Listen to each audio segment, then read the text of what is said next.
Rolling.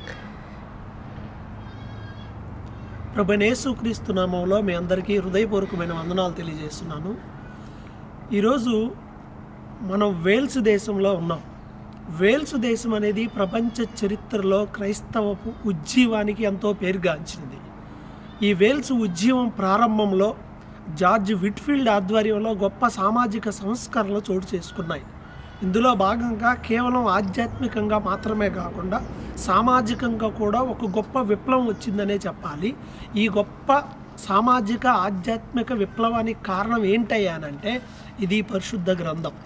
ఒక సాధారణమైనటువంటి గ్లౌస్టర్షైర్ అనేటువంటి ఒక ప్రాంతంలో పుట్టినటువంటి ఒక వ్యక్తి జార్జ్ విట్ఫీల్డ్ ఈ దేశం అంతటికి దేవుని వాక్యాన్ని అందించాడు. ఆయనకు తోడు మెథడిస్ట్ సంఘ స్థాపకుడు అయిన జాన్ వెస్లీ గారు కూడా ఇంగ్లాండ్ దేశం అంతటిని కూడా స్వార్థతో నింపారు.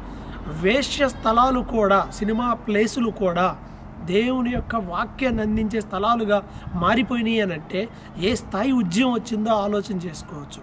ప్రియమైన వారలారా, ఇలాంటి స్థలం నుండి భారతదేశానికి మిషనరీలు వచ్చి సువార్తను మనకు అందించారు. ఈ సువార్తను ఇప్పుడు నువ్వు కాదంటే ఇక దేవుని ఎదుట తీర్పులో నిలబడటం మాత్రమే మిగులుతుంది. కాబట్టి ప్రతి ఒక్కరూ దేవుని వాక్యాన్ని చదవండి. మరలా ఈ వేల్స్ దేశానికి ఉజ్జీవం అవసరం. మరలా భారతదేశానికి ఆధ్యాత్మిక పునరుజ్జీవనం అవసరం. దేవుని వాక్యం ద్వారా మాత్రమే అది సాధ్యం.